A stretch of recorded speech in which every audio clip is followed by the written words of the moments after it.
Hello বন্ধুরা, সবাই কেমন আছেন? আশা করি সবাই ভালো আছেন। আজকে আবার চলে আসলাম নতুন একটি রিভিউ নিয়ে। আমার হাতে দেখতে পাচ্ছেন আজকে রয়েছে নাথিং একটি ফোন, তো নাথিং 2A। এই ফোনটি নিয়ে কথাবার্তা বলবো। অবশ্যই করে সবাই ভালো আছেন। তো আবার চলে আসলাম নতুন একটি রিভিউ নিয়ে। আমার হাতে দেখতে পাচ্ছেন আজকে রয়েছে নাথিং 2A। তো এই ফোনটি নিয়ে বিস্তারিত কথাবার্তা বলবো। যারা সেকেন্ডভাবে এই ফোনটি নিতে চাচ্ছেন তাদের জন্য আজকে এই রিভিউ। তো আমার হাতে রয়েছে নাথিং 2A। এই ফোনটির কন্ডিশন এবং ফোনটি হাতে নিয়ে খুবই ভালো লেগেছিল এবং ফোনের ডিজাইনটি আমার কাছে একটু অন্যরকম মনে হয়েছে অন্য ফোন থেকে। তো আপনারা সবাই জানেন সবসময় নাথিং ব্যতিক্রম করার চেষ্টা করে অন্য ফোন থেকে। তো ফোনের ডিজাইনটি বিশেষ করে আমার কাছে ভালো লেগেছে।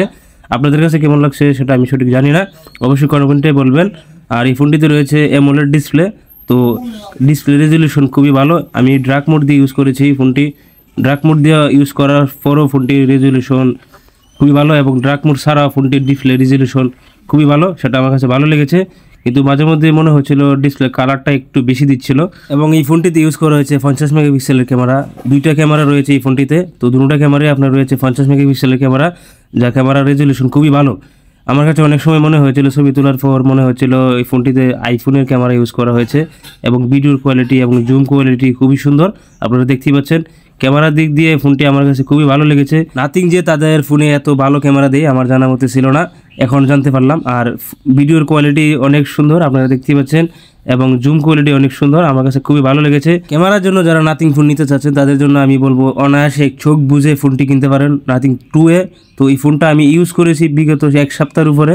তো আমি সঠিক বলতে পারতেছি যে ক্যামেরা জোর দিয়ে আমি কথা বলতেছি যে ক্যামেরাটা আমার কাছে খুবই ভালো লেগেছে। অন্য সব কিছু থেকে ক্যামেরাটা এই ফোনটিতে বেস্ট একটা ক্যামেরা ইউজ করা হয়েছে। তো আপনারা দেখতেই পাচ্ছেন যখন এই ফোনটিতে পোর্ট্রেট মোডে গিয়ে আমি ছবি তোলার চেষ্টা করছিলাম তখন দেখেন আপনারা 2x সাপোর্ট করছিল, সেটা কিন্তু একটা ভালো দিক। সব ফোনে এই ফোনটিতে রয়েছে, সব ফোনে কিন্তু এই অপশনটি থাকে না।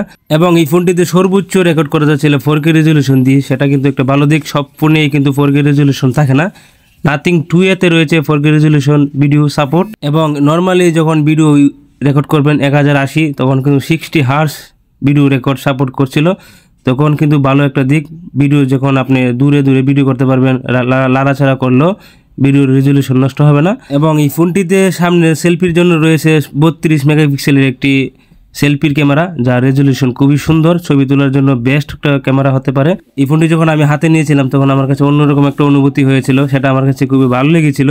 এই ফোনটি হাতে নেওয়ার পরে আমার কাছে অন্যরকম একটি সাইজ মনে হয়েছে এই ফোনটির, খুবই ভালো।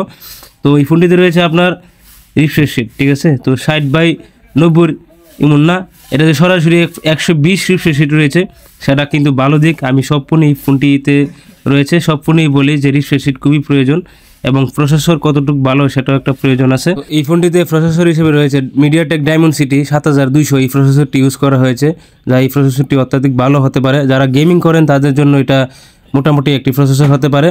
হাই রেজলিউশন গেম করেন যারা, তারা একটু মিডিয়াটেক ডায়মন্ডসিটি 7200 এই প্রসেসরটি দিয়ে হাই রেজলিউশন গেম খেলতে পারবেন না, শুধু বলে লাভ নাই। যারা নর্মালি গেম খেলেন তাদের জন্য এই ফোনটি হতে পারে। এবং এই ফোনটিতে রয়েছে 5000 mAh ব্যাটারি, যা এক চার্জে সারা দিন ব্যাকআপ দিচ্ছিল, সেটা কিন্তু আমার কাছে ভালো লেগেছে। তো এই ছিল আজকের ভিডিও, আপনাদের কাছে কেমন লাগলো অবশ্যই কমেন্টে জানাবেন। আর আশা করি আমার চ্যানেলটি সাবস্ক্রাইব করবেন এবং পাশে থাকা বেল আইকনটি বাজিয়ে দিবেন, নতুন ভিডিও পেয়ে যাবেন সবার আগেই। সবাই ভালো থাকুন, সুস্থ থাকুন, আবার দেখা হবে নতুন কোনো ভিডিওতে।